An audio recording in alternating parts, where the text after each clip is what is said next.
So sorry. You look super cute, by the way. Girl, stop. This is one of my rave shirts. And I had to put on a little makeup under my eyes. Like I'm truth be told, I'm kind of fighting for my life right now. I love the new Brazilian cuisine, but yeah, Yeah, you're in doesn't always Brazil love now. me. Yeah, I got to Rio a week ago. How is it? Good. That's a story we can actually talk about because I got denied at the airport because my visa didn't come in time because Trump and the Brazil president are like fighting. So now, like, this is my third time in Brazil, but now you need a visa as of like this year. Mm. All my friends got theirs in 2 days, but mine took 5. So it's like, yeah. That is annoying. All right. Doot. Welcome to. Oh, wait, hold on.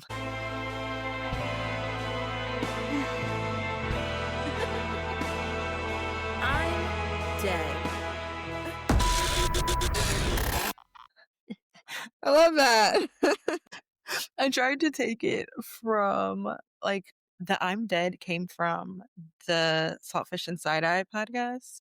Okay. And then I tried to get like someone petty laughing and then someone sighing to be like, ugh, and then just put it all together. But It's a hi vibe. guys, it is a vibe. Welcome to another. Let me put this down. Welcome to another episode of the Basically Unbothered podcast. Today we have our next guest. Do you want to introduce yourself? Yeah. Hello. My name is Maya. I don't know what else you want me to say. I've known Tiffany since we were like, what, 4 years old, maybe even Yeah. less. My earliest memory of us actually is in Girl Scouts together. Like our moms were troop leaders, so I'm sure we knew each other before that. But yeah, so I'm a digital nomad, and I think that's why I'm here today. Yeah. No, think about Girl Scouts. That was wild. I tell people all the time, your mom should never be your Girl Scout leader. I have fun as my mom is my Girl Scout leader.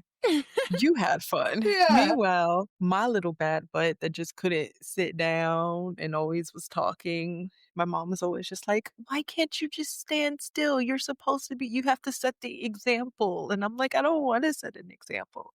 Okay. I just want to. So I was a super quiet one who like never talked and was like, Maya, go do something. So okay, I could see the contrast, but it was fun nonetheless. It was. I don't think anyone has ever described me as super quiet in their lives. But that's another tone for another day.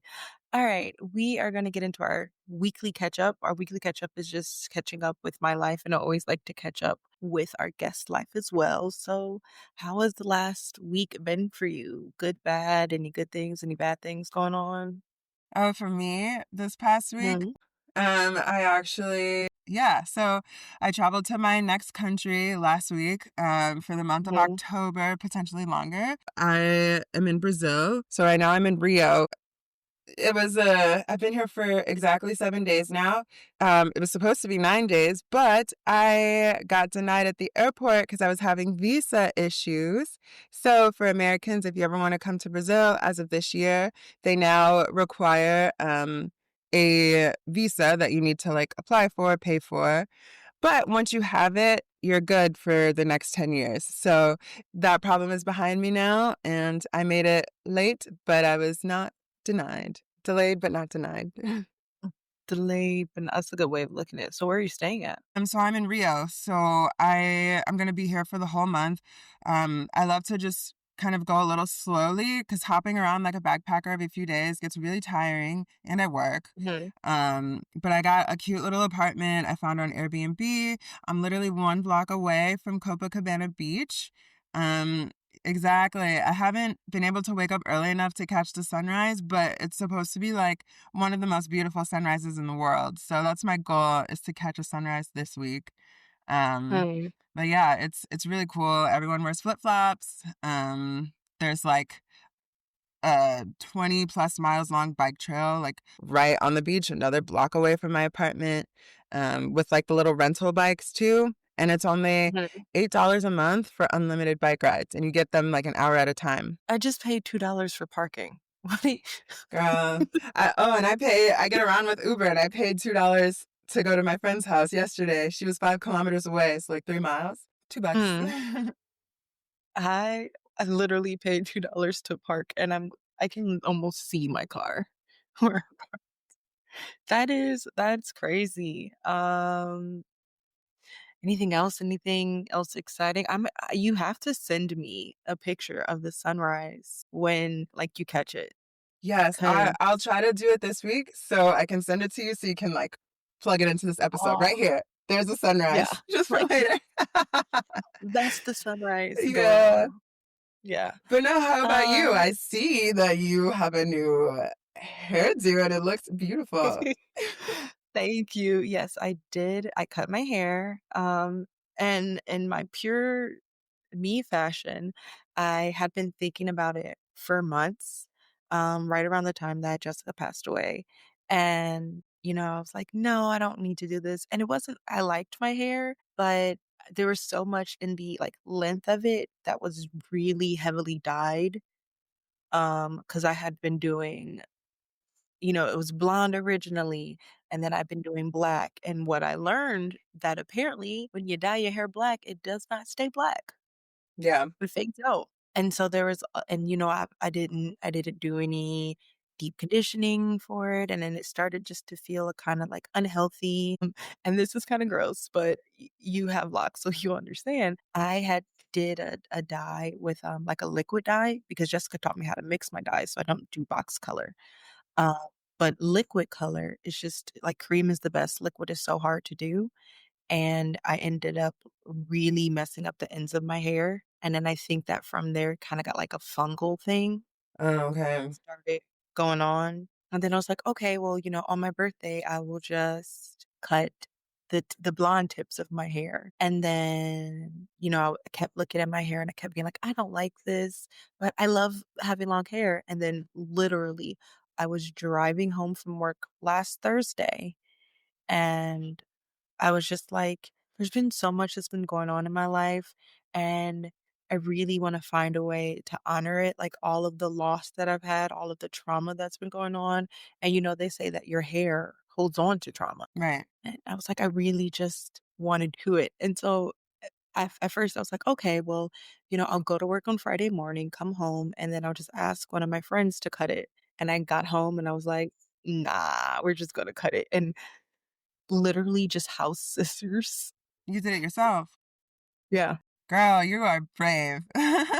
You are brave. I But did. that's so cool though, because like that's the beautiful thing about hair and especially like having locks, I'm sure you know, like it's all like a journey. And at Mhm, the end of the day, it's just hair. Like you were gonna shave it off anyway when you were ready to get rid of the locks. So like now it's just a mhm. new phase of it all. And like when you look back in pictures, I love it because you can always tell like what time period of your life it was just by like the length of your hair. I don't know. I think it's Yeah. beautiful. So, I am enjoying it, you're the first person that taught me, like, it's just hair.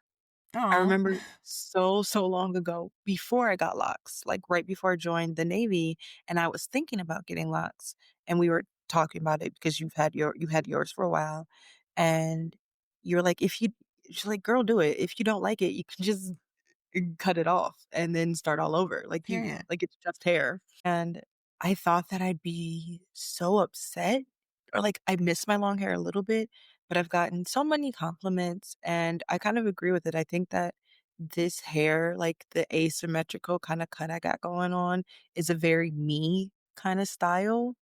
And a lot of people say it frames my face better. So I was like, "Ooh, It does frame thank your face you." nicely, like, it's cute, I like it, so, I welcome I'm the new change.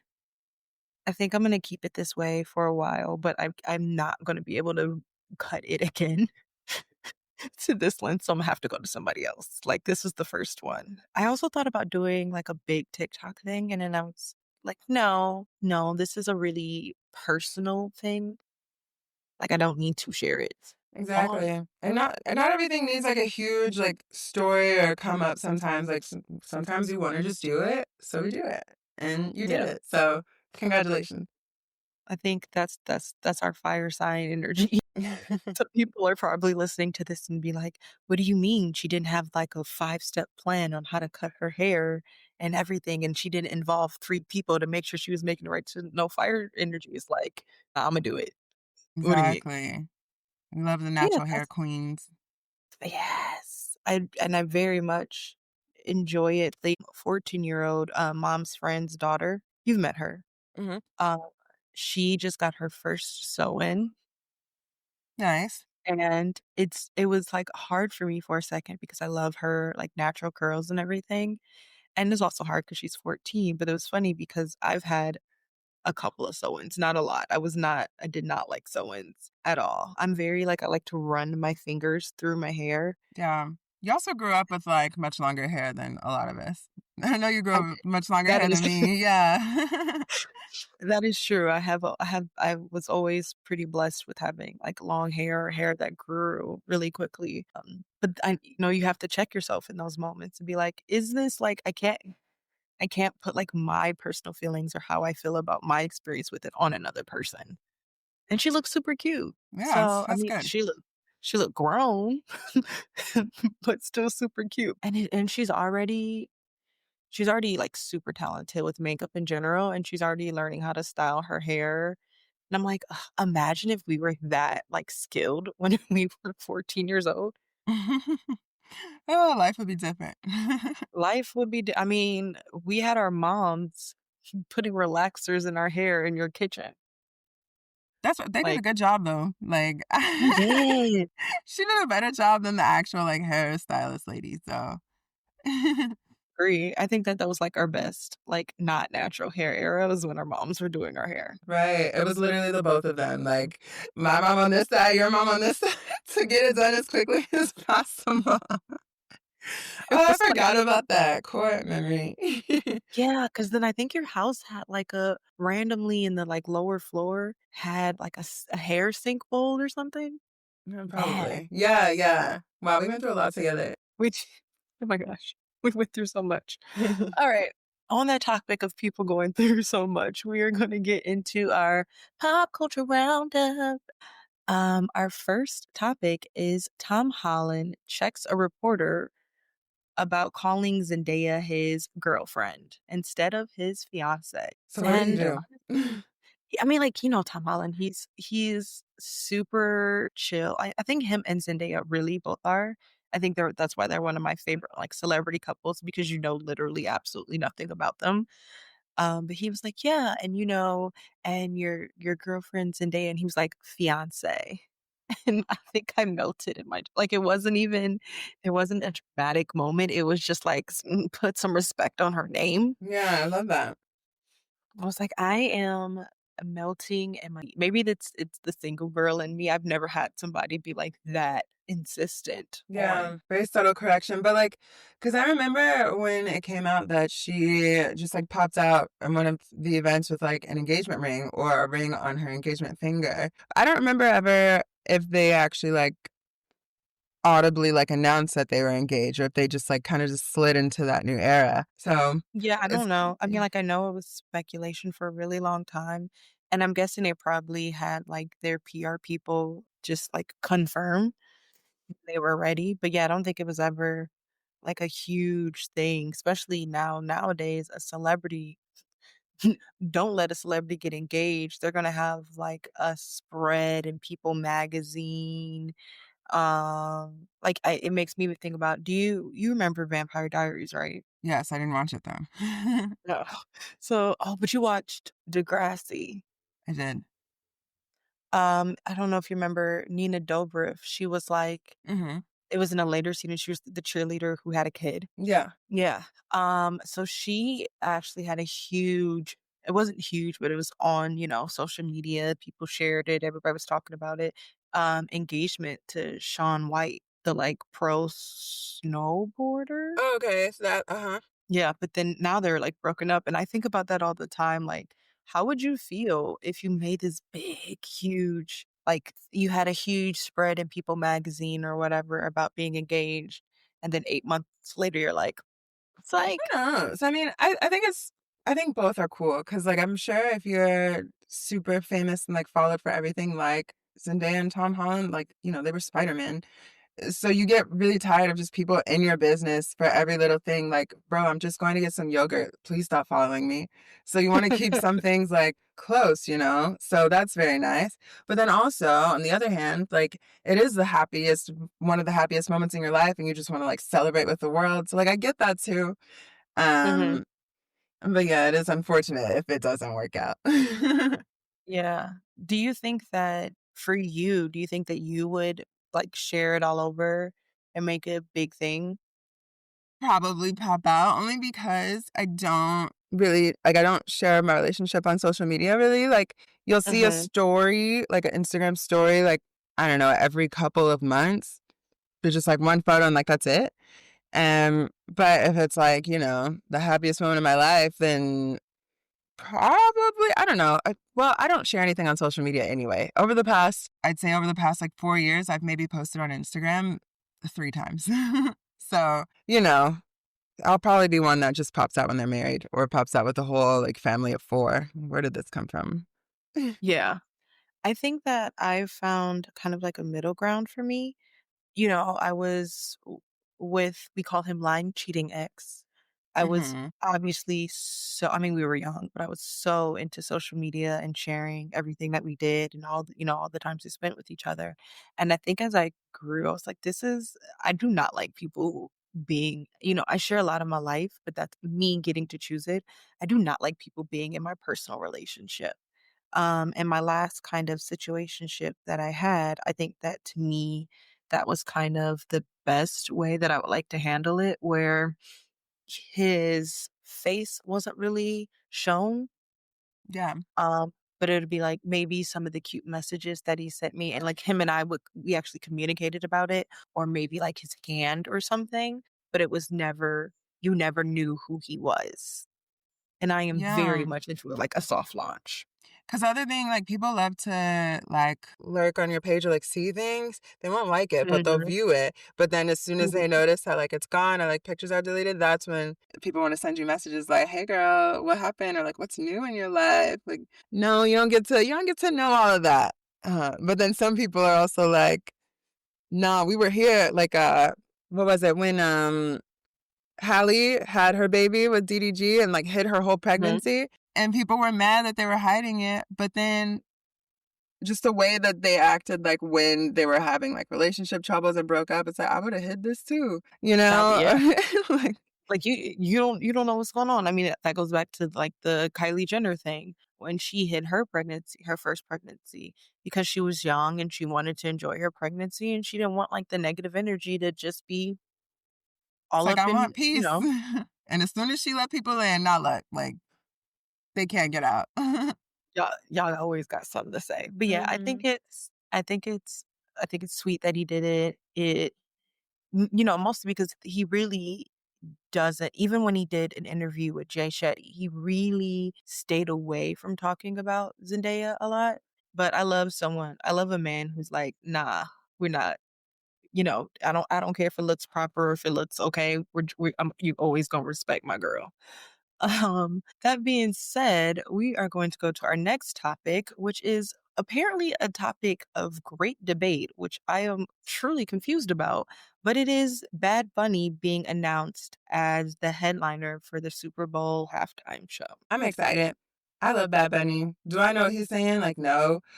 Sometimes I'll actually sit and really try to study. Like when I try to listen, I can't tell. And my boyfriend is Colombian, so Spanish Mhm. is his native language, but like he can't even understand half the time. So, he's just kind of hard to understand. Period. But I do like to sit and like read just to see exactly what I'm singing. But it's a vibe Mm. nonetheless. Like, yeah, he's the biggest It is. artist in the world, so of course he would. I think that's Yeah, like perfect. it was a smart money to like it. I think it's always funny when, and I try not to talk about politics much for obvious reasons, but other reasons as well. But I think it's always interesting when someone makes a big and smart business move, but it doesn't align with this kind of rhetoric. And all of a sudden, all of these, let's say, more conservative people are all up in arms, but conservatives are all about big business moves. So it's just like, they picked the biggest artists outright. Like, Yeah. what do you? you can't be mad about that, and yeah, he is a little hard, but that's because Puerto Rican Spanish has always been a little different than I mean, everybody's Mexican Spanish is different than Spain Spanish and everything like that, but Puerto Rican Totally. Spanish has always been kind of, like, made fun of a little bit of, like, a slang Spanish, I guess, and then he also has kind of this I don't know how to, like how mumble rap was a thing? Yeah. It's kind of So you're like saying he's a mumble rapper. a little bit. He has, like, Universal.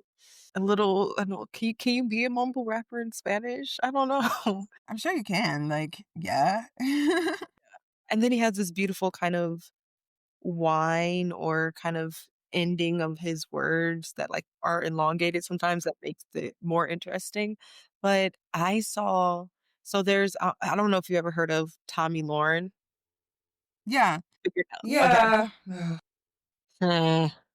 And that's see, okay, so that's a thing that really um it's interesting to me because so with all of the like controversy of him playing the Super Bowl, I kind of don't believe it just because whenever I see like these political commentators or like Fox correspondents or people who have been in the political sphere for like years, like Tommy Lynch, she's been around since like what, 2018, 19? Like, Yeah. she had the nerve to say that he's not an American citizen, like on her podcast, on her huge platform. But it's like, I know that a person like her knows that Puerto Rico is a part of the There's a part. US. Like, and then like people on Fox, like, I know you know that this is a fact. And like at this point, you're lying. Like you're just saying that to get people riled up on TV to like get comments to make things go viral. Yeah. Cause if your views go up, then your job is secure. So it's really bothersome because people like that who are smart, they're not using their Mhm. brains in like a way that I agree with, but like people who are smart are just straight up lying. So then the people who watch it who may not be as smart or who may not like want to research, they just like take it and run with it and it just creates more division on purpose in my opinion. I don't think it needed to be as big of a thing as it was. And then also this week, Marjorie Taylor Greene is trying to like announce a bill to Congress to make English the official language of the US. And then she directly cited Bad Bunny. I believe she tweeted it. Um, but directly cited like, we don't need to learn Spanish. I forgot her direct quote, but she said something along those lines. And like, I don't know. It feels so fake. That's it's so without trying to get too much in the political climate, it is frustrating, and I do get what you're saying, like, I mean, media in general right now is all about the clip, right? It's all about how sensational can I be to get people to listen or to tune in or whatever, and it's less about what journalism was supposed to be about, which is intentionality and telling the story without, removing your opinion so much, and that part is frustrating. You're right, like, you can't tell me that you went through all of these college to become a journalist, and then you started all of your training because you don't just get to Fox News right off the bat, you have to start at, like, lower places and build your way up. You mean to tell me that all this education and you don't think that Puerto Rico is a part of the US, which is weird because when it comes up, you guys wanna remove Puerto Ricans and, Saint Thomians, people from the United States Virgin Islands as citizens, which mean that you guys actually do know that it is a part of Exactly. America. It Yeah. it irritated my soul, but, I always say that the universe or the not the universe, the, interweb is always gonna have the best clapback. Somebody shared a post about how many non-US citizens performed at the halftime show, Like all of them. Like including every Ray other year. Yeah. Wait, my favorite was, like, U2 and Paul McCartney, like, I know that hurt some people when they were like, "What do you mean Paul McCartney is not from America?" No, sweetie, he's not. I But then again, hate like to break it to you. people know that. Like it just doesn't seem real to me. So I just try to not even play into it. Like I kind of just laugh. Like I laugh. Yeah. And just I like think my Bad Bunny said on SNL in his monologue, like Mhm. if you don't know what I just said, you got 4 months to learn. So I also saw that on a I don't know if you know who Rebby Hardy is, but she's Matt Hardy's wife. She's a, TikToker. She does, like, social media creation, but she used to be a wrestler. Matt Hardy is a wrestler. But I believe she's Puerto Rican, and she said, "Well, if you don't understand what, Bad Bunny is saying, you got 4 months to learn Spanish." Period.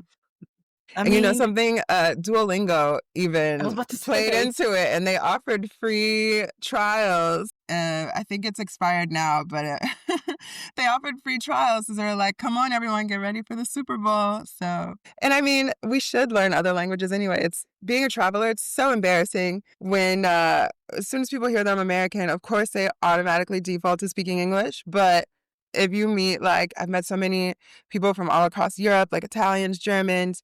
Most people I Mhm. meet who are just about everyone I meet who's not from the US speaks multiple languages. And a it's a uniquely American thing that we just kind of don't. Yeah, So, it's frustrating because, I mean, obviously we learn different languages in school, but it's never, like, really reinforced. It's just a class and a requirement that you have to do. In other countries, it's and not like even the for thing. every school. Like it depends on the Yeah. district. Yeah. It's like a thing you need to survive. It is I have so many opinions about that. It's frustrating sometimes being an American in general because we're not really aware of how the rest of the world sees us. And it's funny because I speak a little bit of Spanish because of being from St. Thomas and just the Spanish classes or whatever. But I used to drill in Puerto Rico.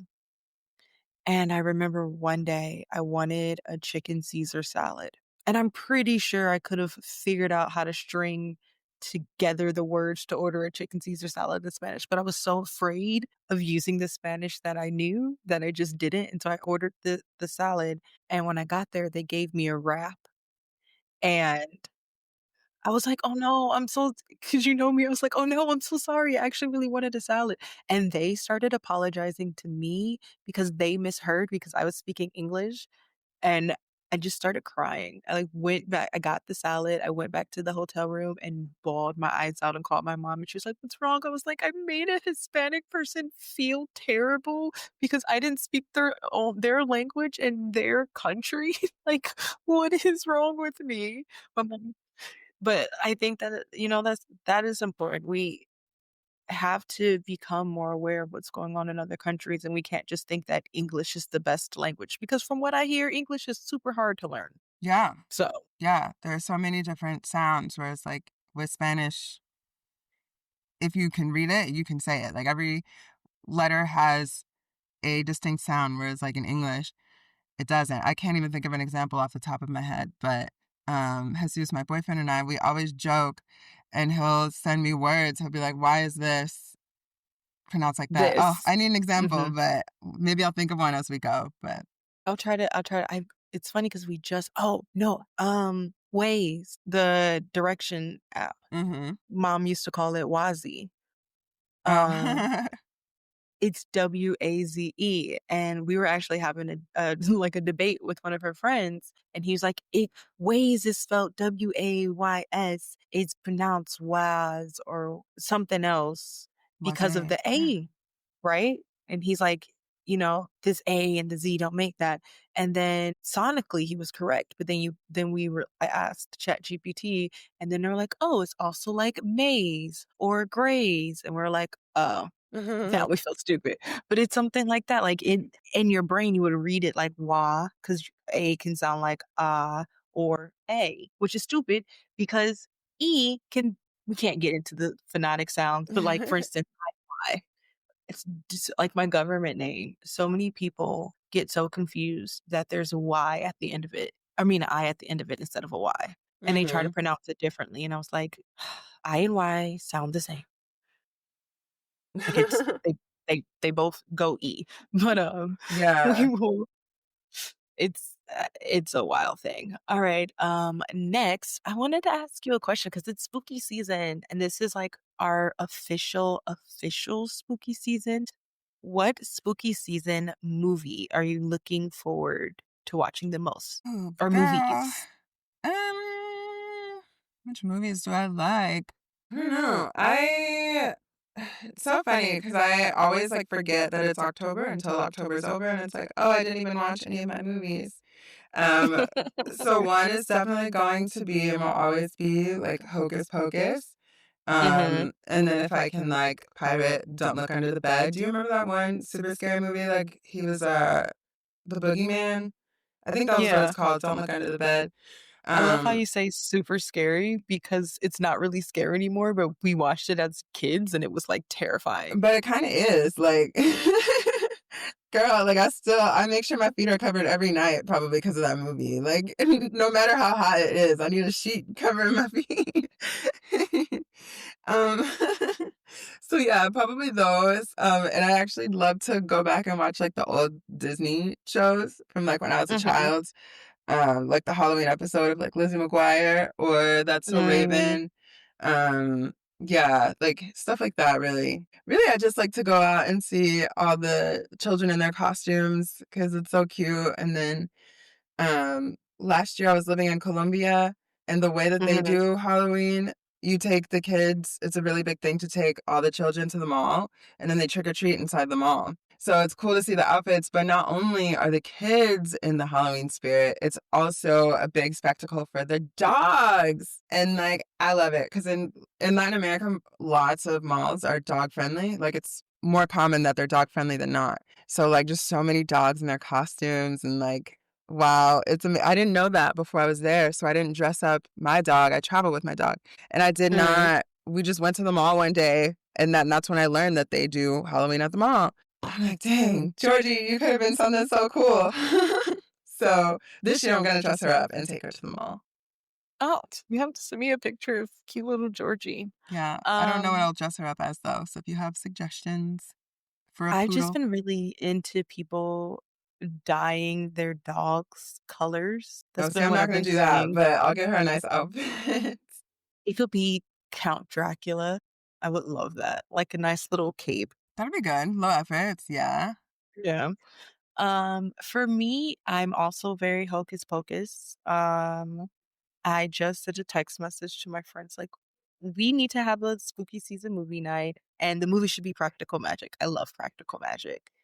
The Craft is definitely going to be on my list. I do like to do the Twitches and Twitches too. It's so corny and cheesy, but I love it. I love Twitches. And Actually, Tia and Tamara have both said that they are open to doing another Twitches movie. So let's make Disney do it. like, hey guys, make this go viral real quick so we can get another one. I would love it, especially because, Tia and Tamara don't have the best relationship right now Oh yeah. from reports. So I would love to see them get back together. And I think if they got back into acting, it could be really interesting and like cathartic. But yeah, I definitely do that. I don't watch the old Disney like Halloween episodes. I do watch things like Witches of East End, something like that. It had Jenna Doom in it. I watch that every year, Okay.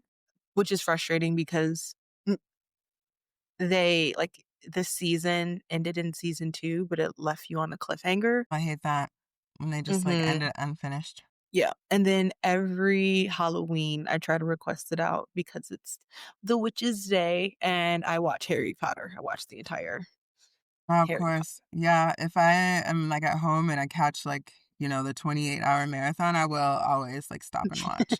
Oh, one movie that I've always wanted to watch on Halloween, but I never have, Mm. and I tell myself every year that I will, is the Rocky Horror Picture Show. I just want to see it because everyone else like has seen it and it's Me supposed to be such a great too. thing, but yeah, that's one I maybe I will this also time. you know what? I feel like we should text each other and be like, "Hey, we're sitting our It's asses happening. down. It's happening."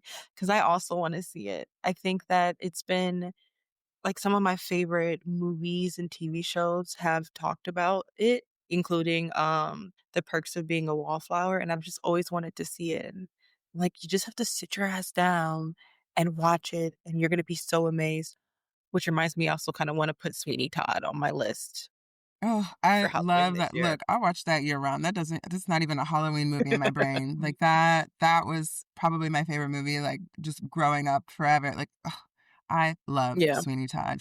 I even saw they did a stage adaptation. Mm. Amazing when they were, and then the artists, so they were obviously acting and singing, but they were also their own pit. So they were on stage playing their instruments and stuff. It was an amazing show. My mom surprised me with tickets to see that. I was in high school or college. It's funny because it was a blood drive. Like she got the tickets because there was like a Red Cross blood drive. Um, and if you went to donate, then you got tickets. Or like you could win tickets. So she went and Yeah, you like donated blood entered. just for me. But it's funny to donate blood to see Sweeney Todd. It's I hope that So on some brand. of the listeners right? I hope that some of the listeners get just how comical it is to Yeah. donate blood to listen to Sweetie Todd. Okay, all right. So our next topic, speaking of the Disney movies and the Disney Halloween episodes, we announced a couple of weeks ago that Hilary Duff is making a comeback to music, Okay, okay. which is I'm so excited. But like when you make a comeback to music, it has to be in stages, right? Because you kind of have to start putting your face out there. And she's been doing a lot of acting recently. But she made her first like appearance in a while um on at the ACL. Hold on, I want to speak this correctly. The ACL is Like Austin City another Limits? music. Yeah, yeah. Yeah. She made her appearance on, and I want to figure out who this singer is because I remember what they said, but then my brain forgot.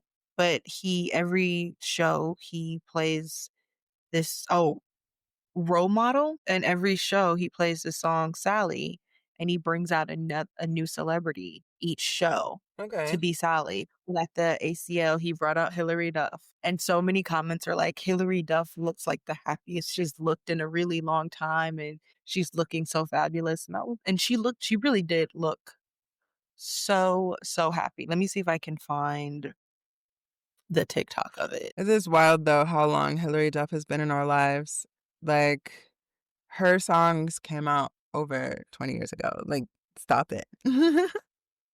I was just, I was talking to my cousin about it when we were on the podcast, and she said something like, "Oh, I wasn't really into Hillary Duff," and I had to remember that there's like an 8-year age difference between us. She's 8 years or something around that older than me, and I was like, "What do you mean? Come Clean was the vibe.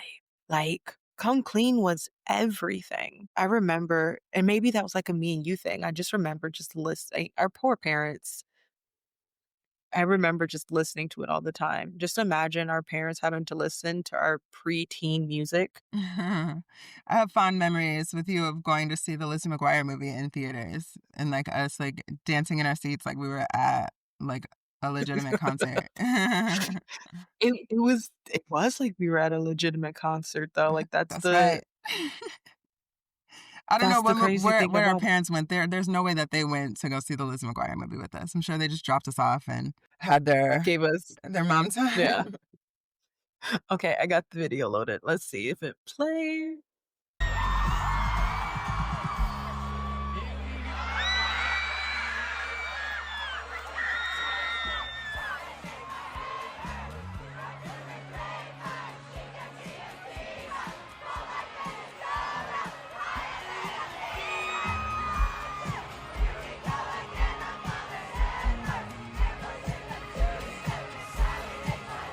She looks amazing.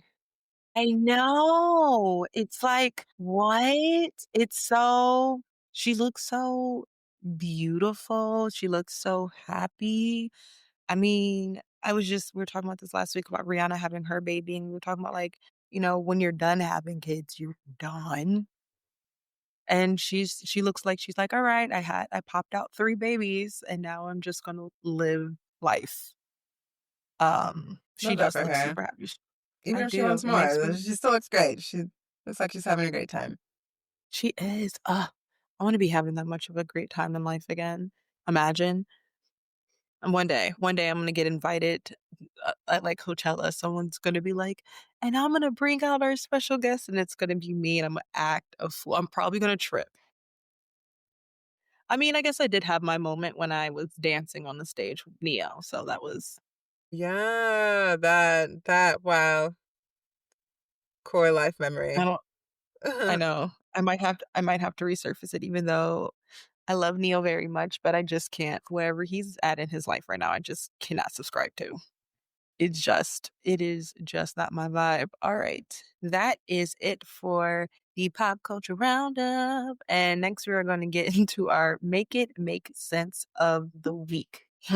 This week it is not a man that I like. It is a man that I have despised for quite a long time, making a statement. And the statement was made, I guess, a couple of months back, but it was brought up on interview with Mariah Carey because her album just came out, which, by the way, guys, if you haven't listened to it, fucking phenomenal. It gives you old R&B like vibes. She has what is it? Anderson Paak. Okay, I haven't listened to Um it. it's a pretty I'm very much enjoying it. It's giving you more of like that old R&B, and she's kinda leaning away from her pop, but she still has some pop stuff in it. She also has a song with I think it's Kalani and Shinsia, I think, or Saweetie and Shinsia, one of them. She brought out some pretty decent, like, big hitters in music right now, and that's something I listened to her memoir, and it's something that she says she was one to do. But anyways, in this interview, Andy Cohen asked her, how does she feel about the fact that her ex-husband, Nick Cannon, has insured his balls for $10 million? What'd she say? She said, "Y'all trying to get me in trouble." She said, "Oh, next question." Because, like, I mean, what can you say? He's the father of like, you started the Nick Cannon kid trend. I mean, unknowingly, like, she was having children with Unknowingly, her husband, you know? she was, and apparently Nick Cannon said, "I'm not gonna be a husband ever again." I Yeah, he don't has know, come out to say that he does, like that he would do things differently if he could do them over again, yeah, which is nice to say. I think he was recently diagnosed, with a mental disorder. I forgot what it was. I don't know if it was, like, narcissism. I'll have to look it up to I see. could totally see that. Let me look it up. That's mean. I really don't like Nick Cannon. It started I was really happy when him and Mariah Carey got together because 'cause I'm a huge Mariah Carey fan, and then when he, like, broke her heart, I was like, "Never again. Nick Cannon will never get love from me."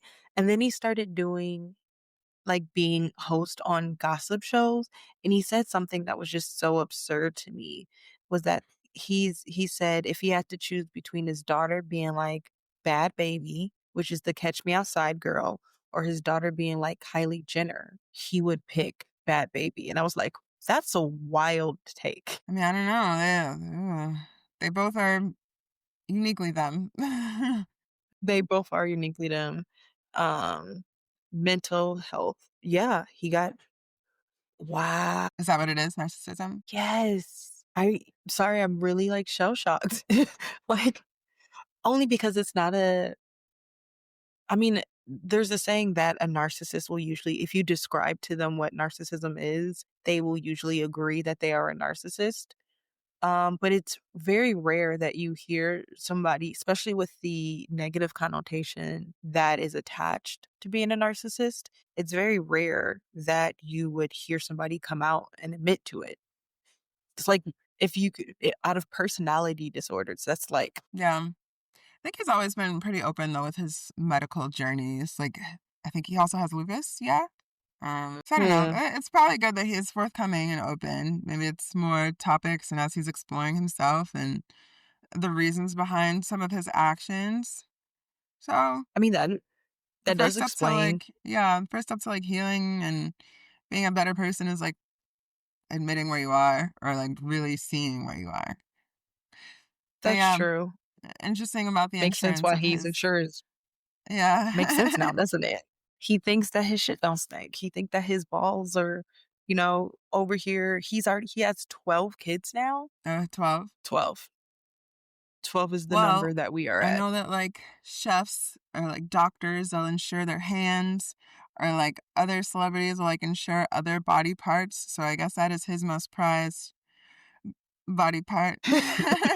Well, he said the thing I do well is make babies. So Yeah. So wait, one of my coworkers said, "So what does that mean? Does that mean that, like, every time he has a baby, they get a meal because they came from his balls?" And I was like, "I don't know. Yeah. I don't know what insuring your ball." I'll have to look it up. What does insuring your balls even like, if someone crushes them, do you get $10,000,000? Oh, I can see that. Well, I can't really see that, but maybe. Nothing nothing is impossible. What's his Do monthly you, like premium? I don't hold on, looking at it. To insure your balls means to purchase an insurance policy that provides a payout if those testicles are lost or damaged. Lost? It said lost or damaged. A practice popularized by Nick Cannon, who insured his for 10 million as a valuable asset and to benefit his children. This is often a publicity stunt, as in Cannon's case with the Dr. Sasquatch soap company, but it highlights a real financial strategy for individuals who view a body part as the crucial asset, which means that now Kim Kardashian has to insure her ass. Yeah, maybe. I mean, logically, if we're following this logic that, if you got a body part that's made you famous or doing something, you gotta insure it. What body part would you insure? Oh, that's a good question. Hmm. I don't know. Like, I don't know. What would you Yeah, insure? you're like, I would insure my eyes. Okay. That's what I would. People say that I have nice eyes. I've always been like mad. So they're like, "You have pretty eyes," and I was like, "My eyes are brown. They're just dark brown." They're like, "No, no, they're pretty." I was like, "I don't know What's what you wrong? mean." Brown eyes aren't pretty? Like, what do you mean? They are, but when I was younger, back remember when color contacts were a huge thing? I mean, yes, and brown eyes are still pretty eyes. Like, Yeah.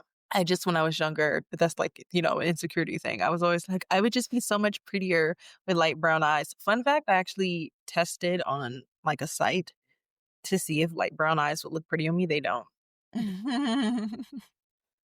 The color that actually looked best on me was gray, okay. which kind of fits my personality. But all right, you gotta think of something. Insure your hair. Okay. Yeah, let's ensure the hair. I love your hair. Thank you. I do I want to cut it stand by off the one of these statement. days, but yeah, sure. Are you going to? Eventually, like once I get tired of them, I can't comb these out. So yeah, one day.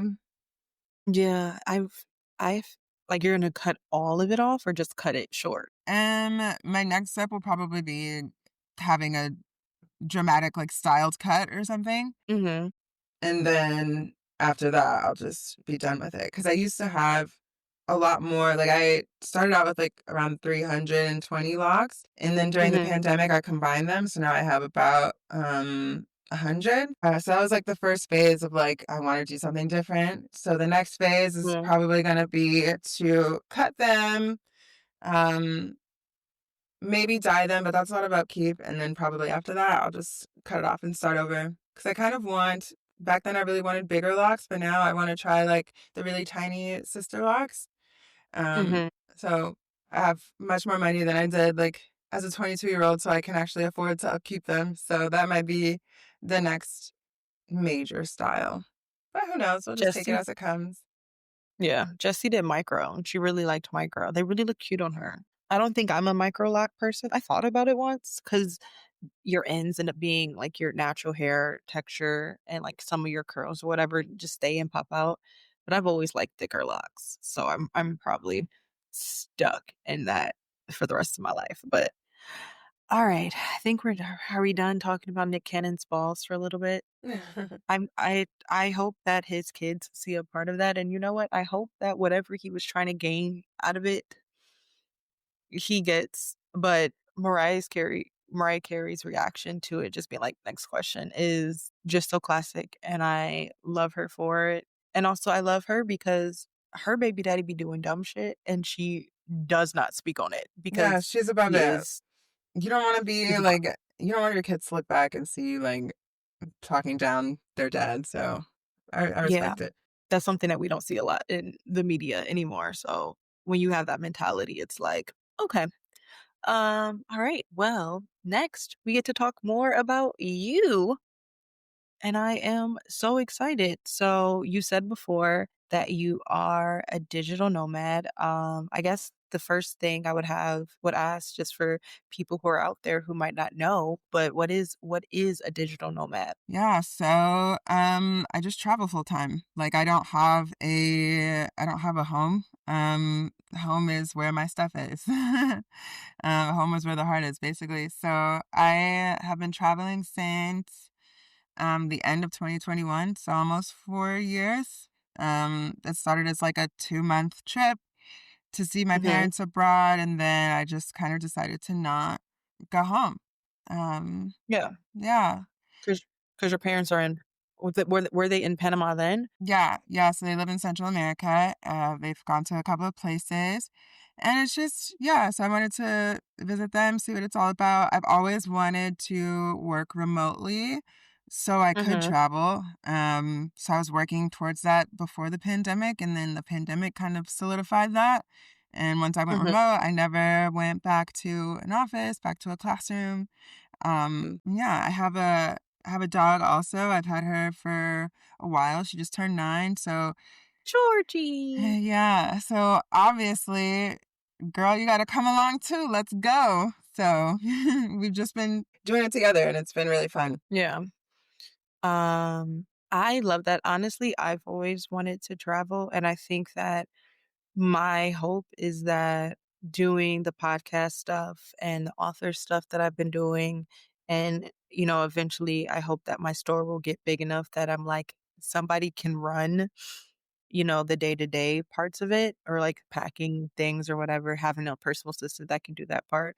I don't know if I want to like stay at places for a prolonged period of time as much as you do, but I definitely want to travel and have the freedom. For me, I've always said that I want multiple residences.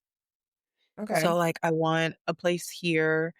I want a place in St. Thomas, obviously. I've thought about having a cool place in Colorado because I really love Colorado. And then whenever I'm not in the mood, like today it's raining, and I'm like, I don't feel like rain today. I could just hop on a plane and go to another house. There you go. And be like, I this is mean, where I'm going to work for the week. yeah, yeah, or even longer. Like kind of like you said, Mhm. like travel like this, like a lot of times I people get like not jealous or like envious, Mhm. or kind of like some hater vibes. But for a lot of people, like it sounds really cool, but for a lot of people, it just doesn't at all, because, what do you mean you don't have a home? Because also with traveling full time, I tend to stay in places when I started travel. My plan was to start in Mexico and work my way down. So I would like spend a month in every city. Uh, Mhm. that would kind of be like my minimum unless I really hated somewhere, then I would leave early. But I would stay a month, and then if I really liked it, then I'll extend for another month. But I was really just planning my life like 1 to 2 months at a time, and I ended up really liking that. It ended up being really good and very freeing for me. Mhm. So I was doing that for a while. Some places I've been like Central America, South America, parts of Africa, some parts of Europe. Asia is next. But Mhm. once I got to some places, like for instance, to Colombia, specifically Medellin, I loved it so much. I ended up staying there for years. It's kind of my home base now. So, like, all of my stuff is there. And I'll just kind of Mhm. travel and then go back there, travel, go back there. I don't go back to the US really ever. I think I've been twice in the past 4 years. Mhm. But again, some people really don't like that. Like, because one thing that you do miss out on because you're moving every 1 to few months is you have to say goodbye to all the people that you meet and then you really have to just like start over. So for some people they really burn out or they feel lonely and it's just like not a good lifestyle for them. Mhm. But then for some people who just love a constant change and like constant adventure, like I get really, I don't know, tired or bored of where I'm at. So it's just time to shake things up. That's why I came to Brazil. Like I wanted to shake it up. I was in Colombia for a whole year at that point. I had a digital nomad visa there, which is good Mhm. for up to 2 years. And then after one, it's like, okay, I'm ready. So let's go see the next thing. It's just really fun for me. So, why is it that you don't travel to I mean, obviously, your parents don't live there anymore, so that makes perfect sense. Like, is there any other reason why you don't travel to the US specifically? Um, yeah, a couple reasons. So a big reason is taxes. So if you don't reside in the US, you get specific tax breaks, I guess. One specifically is called the foreign earned income exclusion. So you don't you get a return on your federal taxes for your first $110,000 every year. So after that, if you make over 110K, then you pay taxes on those. But essentially, you don't have to you get to forego those taxes. So that's a big reason. And to qualify for Yeah. that, you have to be outside of the US for 330 days per 12-month period. So that's a big Mhm. reason to keep me out. Like I get to save some money. I still do pay certain taxes, but I'm also exempt from others. So that's one reason. Also with travel, health insurance is much less expensive literally everywhere else. I have like a Mhm. worldwide health insurance policy that essentially covers me for any accidents, hospital stays, anything catastrophic. Um, that's the plan that works for me right now. They also have more full coverage plans for like routine checkups and stuff. But for that, I Mhm. usually just pay out of pocket in cash. Um, but like my health insurance, I pay about $70 a month, and I just pay extra because it also covers any travel delays and like theft for my electronics. And then it also covers extreme sports because I'm a scuba diver. And with that, it's a very risky activity. So I get like extra coverage there. Mhm. Um, but it covers everything. Again, if I do get in a scuba accident, if I get in like a car accident, which I actually was in a car accident a couple months ago, and Mm. my health insurance kicked in and paid the whole thing. Whereas in the US, that a policy like that would end up costing me maybe like $600 a month with like a seven to $10,000 deductible. Whereas like my deductible Mhm. here is, I believe, $200, and I'm covered worldwide except for the United States. So just lots of reasons. Then I think another obvious reason, I was really feeling burned out with the state of the US. When I left, it was 2021. 2020 was a tough year for everyone. In addition to the pandemic, just like everything politically, Mhm. feeling othered as an American. It's like there has to be more out there. Like this can't be it. This cannot be the utopia that they keep talking about. You know what I mean? Mhm. So I just kind of wanted to go out and see for myself, like what is like my happy place? Like, what's my utopia? Which, I mean, I don't think I found it because I mean, it's really what you make it, you know? Yeah. But yeah, every place that I've been so far has been amazing. The people that I meet are amazing. I'm able to have such a different, expanded view, I guess, especially seeing things happening in the US as I'm outside Mhm. of the US and to see like other worldly opinions. It's really shocking, and it feels more like a reality show that's just so fake. Like that's the stuff really gets me sometimes because it's so yeah, it's just a lot. No, I think that, like, there's something really important about that. Now that all the crazy things that are happening in my life and I'm losing my house and everything like that, it's really making me reconsider. And it started right when I published my first book about reconsidering the idea of working a 9 to 5 and my schedule has to look like this and all of these things. And right now I'm in a place where I'm like reworking my schedule for what actually works for me, right? So even though it's a little bit late, sorry, to this, I start my day later. And it's not that I'm waking up super late. I still wake up at around 8 or 9. It's usually 9, but that's because that correlates with my work schedule because I don't get home till like 1:30 or Mhm. 12:30 sometimes. But instead of waking up and with the intentionality of just going straight into work, you know what I mean? Or going straight into movement and, "Oh, I gotta go to the gym, and after I go to the gym, I gotta take a shower, and after I take a shower," I learned that that gives me severe anxiety, and now I'm in a place where I'm like, "You're these things are happening for to you so that you can start to create the life that you want, and everything's gonna fall in place for that to happen, but you have the ability to create the life that you want, like, you don't have to follow this path that everybody else is trying to s like, this dream that everybody else is trying to sell you on." And I'm finding something kind of really beautiful in the ability to get to write your own story and write your own life, you know? Girl, yes. Yes. Like that's yeah, that's why I like to travel because nothing is normal. Like whatever is normal for you is normal, you know? Like Mhm, you don't need to have like a 9 to 5. Like if you want to have a 9 to 5, that is great. You go and get that bag, you be a corporate girl. But if you don't want that, you can also do that and make it work for you too. mhm, One thing, it's been my goal to work remotely for years. I used to be mhm, a middle school and high school teacher, and then I decided to transition and go to like a tech coding boot camp to learn software development, specifically because I wanted a remote job. And mhm, ultimately I wanted to work for myself. And like there's very few ways to kind of do that as a teacher and educator. And then there's mhm, infinitely more ways when you add tech into that mix as well.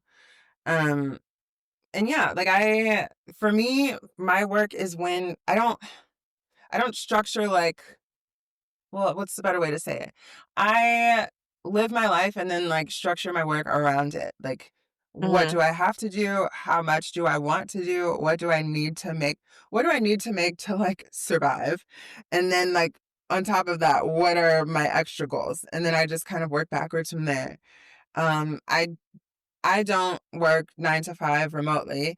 I mhm, work about depending on like the project or what I have going on at any given time. Sometimes I work as little as like 10 hours a week, but sometimes I have really heavy weeks where I'm doing like a whole 40, maybe more. Um, but really it's just finding like what works for you.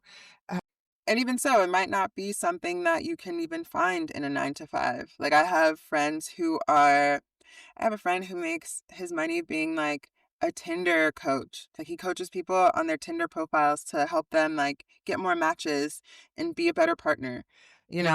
I have more than one friend who does that actually. I have some friends who have tour companies, some friends who are content creators, like influencers and stuff like that. And you'll never meet people mhm, like that, like back home in Indiana who are working like their 9 to 5s. And it's just always mhm. so interesting because there really are you can really make money off of anything, and it's laughable sometimes, but it's so cool. I have another friend who got really good at drop shipping. He made enough money on a Black Friday a couple years ago to sustain himself for the whole year. I have another friend who like teaches English online. And then that led to him having an opportunity in Brazil, like teaching his student wanted him to teach his whole corporate office English. So he paid for him to like be there as like kind of an immersive teacher. So his literal job was just to like hop around the office and speak English to people. Just random fun stuff. And for I me need to hang around personally, those type of people. yeah. But that's the thing. Like like that's why I say normal is not normal because that is my normal. Like those are the people Mhm, that I hang around with and like I have other friends, lots of friends who are DJs who make a lot of money who travel around DJing, getting paid. Other ones who do like real estate, marketing. I do a lot of digital marketing myself and I also do some nonprofit work as like a tech educator. So like that is my norm because I decided to like leave my home and like leave Indiana and like get out of just everyone doing a 9 to 5. Everyone around me is like a software developer doing the exact same thing. We all go to the same happy hour on Tuesdays because like that could be normal and it is for a lot of people, but then this mhm. lifestyle could also be normal and it is for like me and my friends, you know what I mean? Like it really Yeah, just like kind of opens your mind to the possibilities because also back home when I mentioned like wanting to travel, wanting to like be a nomad, you kind of get they're just like, well, Mexico is dangerous or like Colombia is dangerous, all these things where it's like, first of all, I feel much America is safer. dangerous. Yeah, I feel so much safer in some of these places than I ever have like back where I'm from. Mhm. Um And then there comes a question like, well, how are you going to do this? How are you going to do this? But the thing is, like, when I decided that I was going to travel, like, my travel started off as a 2-month trip, and then I just decided to go. At that point, Mhm. my lease was ending, so I sold all of my stuff. Anything I really wanted to keep, I kept in storage at my brother's house in his garage. I sold my Mhm. car, so I had no bills essentially. Like, no rent, no car payment, no nothing. So then my rent and my bills were like my monthly travels. So if you travel as a lifestyle, not as a vacation, because of course, if you go to Tulum for a week, you're spending like 2 grand. But if I'm like Mhm. living in Tulum in like a regular apartment, it's just my day to day. So your rent just gets swapped out for your rent in another country, which Mhm. sometimes it's more, a lot of times it's less. It's whatever you want your budget to be. Like, just like how you have a budget living at home, you have a Mhm. budget traveling, and it's just your day to day. So, do you like, because you're traveling so much and because it is kind of at, somewhat kind of your own whim, do you have like month to month leases? Do you lease from apartments? Do you do more Airbnbs? How does that usually look? It really just depends. So, since I've been traveling for so long now, I've met some really amazing people along the way. So, sometimes I Mhm. primarily travel by myself with the dog. And for that, I will try to stay in like a co living space because I want to meet people. It's like a co living space is essentially like a boarding house, like a large house with individual rooms that you rent. Mhm. And then you have like shared common spaces, like a shared kitchen. Sometimes you have your own kitchen, but like a shared like living room with like activities. The point is to meet people. So I like to do that when I'm traveling strictly solo. A lot of times I've met people along the way. We really connect and then we decide to continue traveling together. There's never Mhm. a defined amount of time. Sometimes it's just like, oh, let's go here for the next month or two. We'll get a place together. Sometimes it's just, let's just travel to the next place and see where it takes us. So then in those instances, if I know people in the place that I'm staying, then I may be more inclined to get an Airbnb with caveats. Like for me, it has to be somewhere with like a doorman, something super safe and secure, so my mom can know that I'm safe. Mhm. um, We're so it's always really doing stuff just for our parents. yeah, but well, it's for me too. You want to be safe. I have my Mhm. friends in the U.S. and some of my travel friends that have my location and also like a list of emergency contacts. We're all in this together. Mhm. And then if I know that I'm going to stay somewhere for a long time, like I said, Colombia is kind of my home base, and I've been there for so long that I kind of know how things work. So then I'm able to do like a longer agreement. So the longest lease that I've done was like 6 months. And I was Mhm. itching to get out of that after because I wanted to travel again. But I really like kind of just sticking with like 1 to 3 months agreements because then it gives me the security of knowing that I have a good place at a good price. And then I Mhm. also know that I can leave when I want. And I always find places that are fully furnished so I don't have to buy anything. So, Mhm. I think that that's such a cool plan. I really like that we talked about this, but I really do like that it's breaking apart, like societal norms. To me, you've always kind of been like a trendsetter in that like sphere for me. Just us being in our life. Like sometimes I think about like music that you listen to that I was like a little hesitant about, and now, oh my god, I was listening to "I'm Not Okay" by My Chemical Romance, and my mom was like, "This is my song," and I was like, and now Dang, I mean, the I wasn't memes. I know, I wasn't necessarily like I never hated on it, but I was like, "Oh, maybe this isn't for me," and then now I look back on that, I was like, "What do you mean? This was the music that was written for my soul." Um, Literally.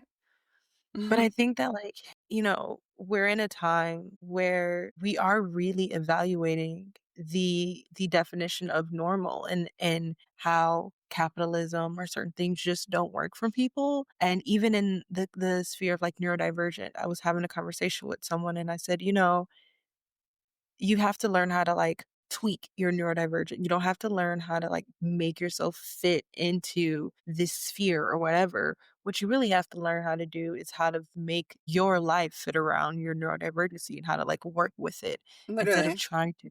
Yeah.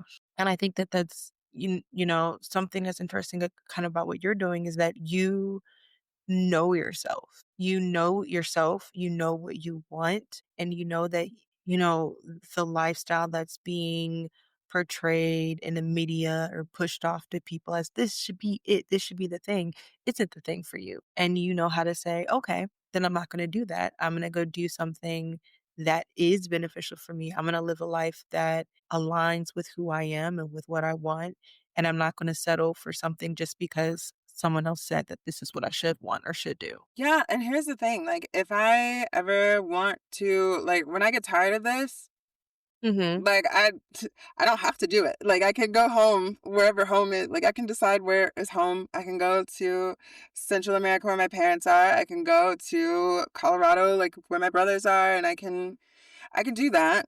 Um, Mhm. or I don't. Like, it's really just that's the thing too. Like, you don't have to whatever you decide is not forever, you know? Mhm. Like, if you want to give it a shot, try out being a digital nomad, like do it. If you don't want to sell your apartment, just like sublease it or like, I don't know, keep it if you have the funds to do so.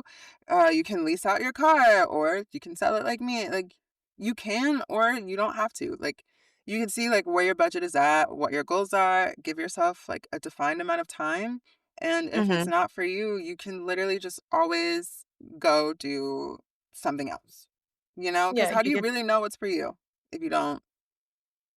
honestly, I agree with that so much. Like I said, I couldn't necessarily do exactly what you do because I need more of a home base, and that's just like me personally. But it is something that I've been, thinking about. I think that for the last couple of years, I I don't regret it. I don't regret getting my house. I don't regret moving out to where I did. I wouldn't do it again, but I don't regret it. But I think that a part of it was me being like, all right, I'm 30. So, I got to get my life together, and an accomplishment for 30 is getting a house. And I I love the creative freedom I had with being able to design my house. But if I look back on it, there were a lot of things that I settled for just to get the house. Mhm. And, now I'm like, "Oh, okay, well, I get to reinvent myself again, literally.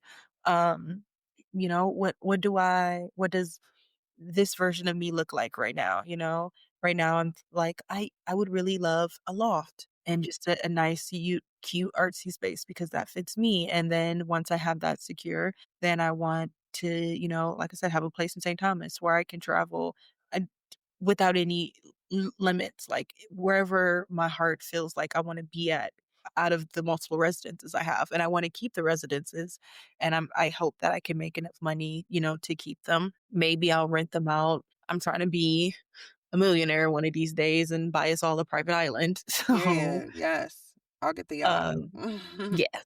But, maybe I'll rent them out. I really wanna just keep them, pay somebody to come in once a week, upkeep, clean them or whatever, water whatever plants, because whatever dwelling I have is gonna have a crap ton of plants.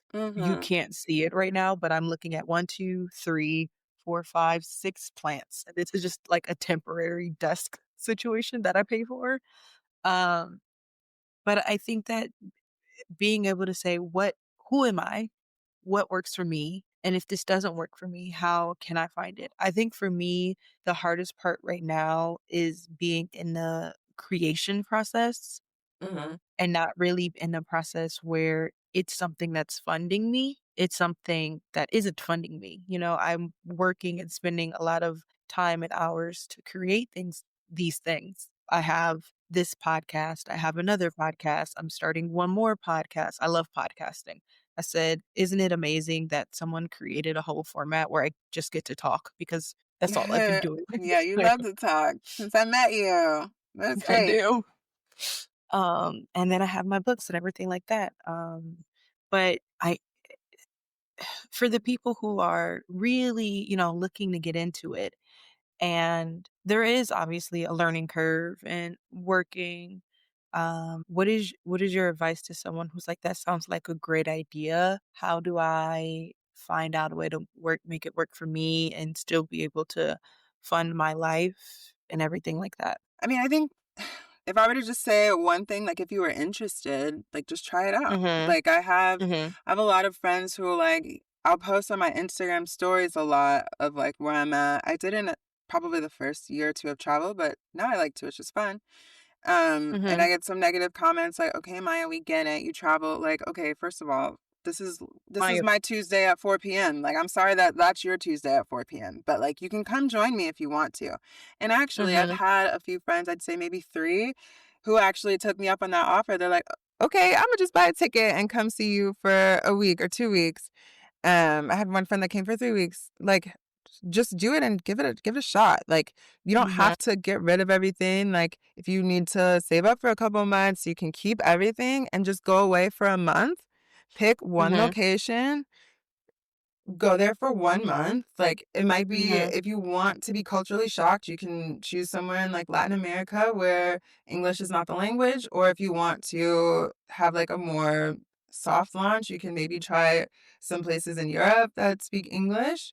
But I'd say, like, give it a solid month, to just try it out. Like, how do you feel? Like, are you comfortable with being uncomfortable? Are you able to like get out of your shell and meet people, make friends? Because I think that's very important. Check out like those co-living communities I was talking about, because that's Mhm. such an easy way. It's literally just like a house of baked-in friends for you. It's much better than like a hostel because you don't necessarily want to meet like 20-year-olds and sleep in a bunk bed, but co-living spaces, they tend to be more like 20s to I've been in co-livings that have had people in their 20s to their 60s. And the majority Mhm. of them are professionals. They slow travel. They just like to explore new things. And if you don't want to do it alone, that's where you get to meet people and like try it out. And then you can kind of really gauge like, do I actually like this? Do I want to keep going? Mhm. Or is it gonna be more of like a hobby here and there? Because I also know people who have their homes in the US but they like to travel for like 2 to 3 months at a time because their job is flexible enough to allow them to do that. So they just Mhm. kind of have everything and then they will travel a little bit, come back, just try it for a month. Prepare for like, I don't know, 2, 3, 6 months, whatever you need, but just like go do it because you'll never know until you try, you know?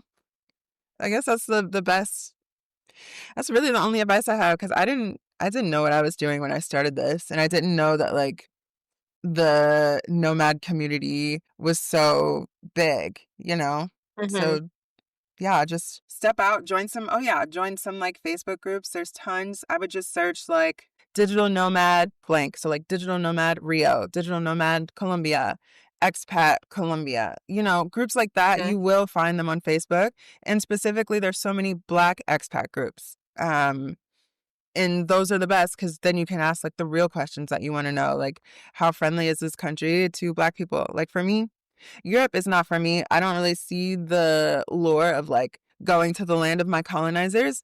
So I've only spent like very little time in Europe because I don't know, like I've learned about Europe my whole life and I don't really care at this point, you know? I mean, no, I get that entirely. Like, we've heard enough. Yeah. But if you wanna like live your life in Paris, you live your life in Paris, like I think I would have an amazing time in Paris, like, just for a couple of days, you know what I mean? yeah. I don't think I would like the cigarette smoke, but just the, like, afternoon long lunch from work, just sitting on a patio with a glass of wine, just people watching. That is my vibe. And listen, you can do something similar in Brazil, just a Brazilian version of like going to the beach and like getting like a nice like liter of beer, like a caipirinha, and like have it on the beach. Like you can have that version in many other places too. Like it's That's just so many true. possibilities. Some of my favorite places, I'll say, obviously, Medellin, Colombia, like it has my heart. But some other places that I really loved, just off the top of my head, I was in Dahab, Egypt. It's like a really Mhm, small, like hippie, excuse me, a small, like hippie beach town. Um, did some of my best scuba dives there. mhm. Dakar, Senegal. Amazing. The best food I've ever had in my life. So beautiful. Did not know a lick of the language at all. No one in Dakar speaks English. Like, their uh, excuse me, their main language is French, but they also have a Mhm. cultural language called Wolof that's not even in Google Translate. Like, it's such a small language. But I had the time of my life. Like, amazing place. There's just so many places Mhm. to explore. I will say that, like, Latin Can I have America, water? Spain is on my list. Spain is on my list hard. I also just want a siesta. I just want a siesta. You can I've been siesta telling it. anywhere. I know, I do. In my real But no, life, I Spain is do. also very cool. I was in But I Spain Barcelona to like try to live my Cheetah Girl dreams. Girl, I tried to go to that park so I could like do the strut video, and I didn't realize that I you needed a want a ticket and it was stress like closed. me. So I'll go back and get it. Oh, that I think that that's probably gonna be me and mom have talked about we were supposed to go there last year, and then all of the things that happened. But we've both talked about how we want that to kind of be our first trip. Imagine me and my mom traveling together. It's gonna be so interesting. We might kill each other a little bit, but I think we'll have a great time. I call them like a emotional support person. Hmm. I need very much like an emotional support person, and once I have that person, I can branch out more. Like, I need something to make me feel secure, and then once I feel secure, I can do that. So I Oh, am excited. I do have plans on visiting you. I just have to get all of this chaos in my life figured out, and once that's figured out, I cannot wait. come through, girl. It'll be fun. We could do Traveling has been carnival a in Brazil. We can do like, I don't know, coffee do shops in carnival. Vietnam. Like, anything I is would love possible. to do carnival in Brazil. I think that'd be so interesting because 'cause I've only ever got to see carnival in St. Thomas, and I've actually that's one of my lists is I wanna go to Barbados, I wanna go to, Trinidad and Tobago, I wanna go to even Canada and get to see how carnival looks on in different cultures. So Yeah. that would be so much fun. I'm so excited. But I think that we're coming to a close. I am truly I like I said, I loved I loved when you were in your Instagram era. I was not one of those haters friends. I was like, "Ooh, mom, look at where mine is at now." Uh, it was always so fascinating to get to kinda see what you were doing in your life. I am also not one of those people that lurk. I heart everybody's shit because we're all trying to do something, and you could heart a video and you don't know how much that'll, like, help boost a person or heart a photo. Really, But like, thank you. really, seriously. And I Yeah. appreciate the love. But thank you for coming on and sharing. I'm so happy. Honestly, you're the 3rd guest, and I feel just so privileged that all of you are like, "Oh, you're switching your the way that you're doing it in your format. Okay, bet, I'll help you out." And I'm like, "Thank you." Yes, it's fun. This is the first time Mm. I've been on a podcast, so love it. Yeah, Speaking because of, you're can I do a shameless plug? I was literally about to ask you to plug whatever you wanna plug. Yeah, so I actually am a producer of a podcast as well. It's called Talk Rave. It is in Spanish. So, like Bad Bunny said, you got time to learn. But we talk about electronic music and electronic music trends and different topics around that. Um, Mhm. Specifically in Colombia, but we kind of branch out and talk about a lot of things. So it's really cool. Follow us at talkrave.co on Instagram. You can follow me at underscore Maya Eliza. Also, my latest venture, I am a concert and DJ photographer. So follow my photos page An at amazing mayaeliza.muse. Yeah. An amazing concert photographer and videog the way that you just can invent yourself so many times in so many different ways and you just do it perfectly is phenomenal to me.